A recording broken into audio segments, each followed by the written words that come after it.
Dites ce que vous voulez à propos des lignes plongeantes d'un vélo moderne en fibre de carbone. Mais à mon avis, elles ne peuvent pas se rapprocher de l'esthétique d'un vélo de course en acier de haute qualité. J'irais jusqu'à dire que le vélo de course vintage est une œuvre d'art fonctionnelle, la beauté d'une structure bien conçue, où les raccords finement brasés suffisent à augmenter la fréquence cardiaque de tout cycliste. Quant aux composants, certains groupes modernes, où le premier mot qui me vient à l'esprit est moche, contrastent avec les composants vintage qui sont en général des œuvres d'art suspendues au cadre comme des bijoux.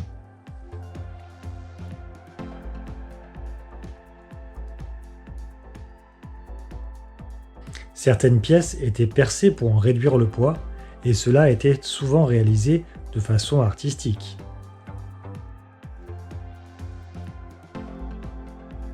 Une bonne partie de la raison pour laquelle ces vélos vintage sont si beaux est due au savoir-faire impliqué dans leur construction. Alors même si une monocoque de carbone est fabriquée de façon artisanale, fondamentalement cela se réduit à superposer des feuilles de fibre de carbone avec de l'époxy, puis presser le tout dans un moule. En contraste, les vélos vintage étaient entièrement construits à la main.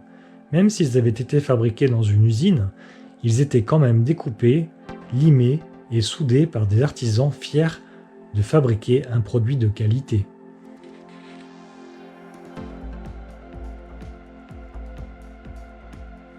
Un alliage d'acier de haute qualité est bien plus résistant aux contraintes et aux chocs qu'un vélo en fibre de carbone.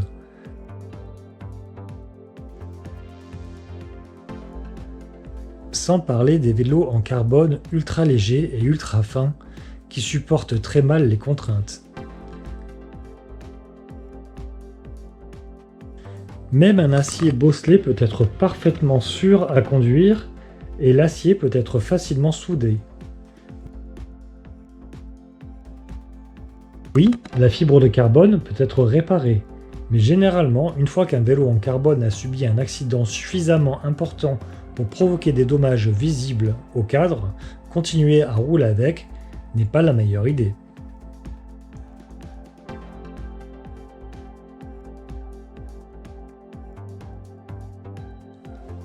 L'acier a sa kryptonite étant donné qu'il peut rouiller, mais tant que la rouille n'a pas progressé à l'extrême, la zone atteinte peut être réparée et repeinte et le vélo est prêt à repartir.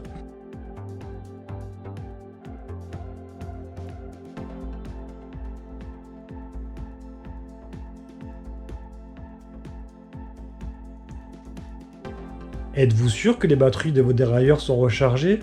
C'est une question que vous n'aurez jamais à vous poser si vous conduisez un vélo vintage.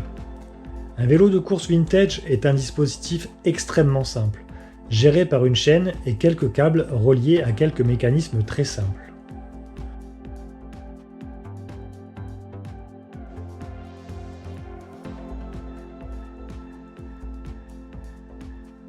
Le levier de vitesse à friction fixé sur le tube diagonal est un dispositif à l'épreuve des bombes, qui élimine tous les problèmes d'un levier de frein combiné moderne. Idem pour les leviers de frein, le système est si basique que quand vient le temps des réparations, très peu de travaux nécessitent l'intervention d'un spécialiste. Essayez de réparer vous-même un système électronique de changement de vitesse. Ça ne sera pas la même.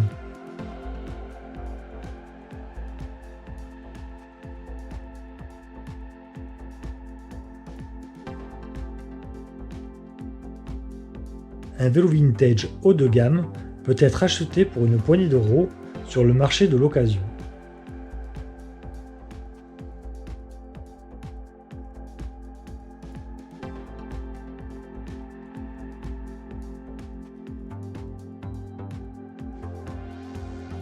De plus, il existe une offre infinie de pièces de rechange et souvent en très bon état.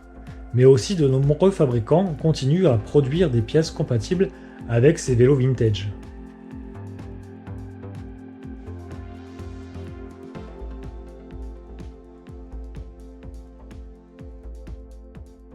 Il n'est jamais difficile de remplacer une pièce sur un vélo vintage.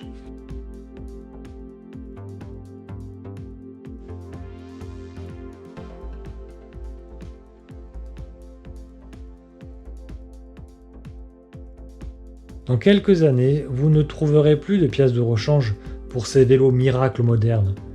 Vous vous retrouverez avec quelque chose d'aussi jetable que la raquette de tennis de l'année dernière.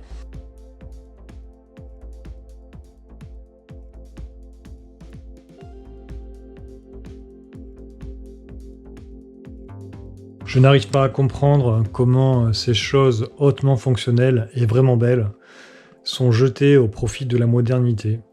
Mais dans quelques années, ces vélos en carbone, ultra performants et ultra sophistiqués, finiront à la poubelle eux aussi. Par contre, les vélos vintage en acier, eux, continueront de rouler. Ciao les amis!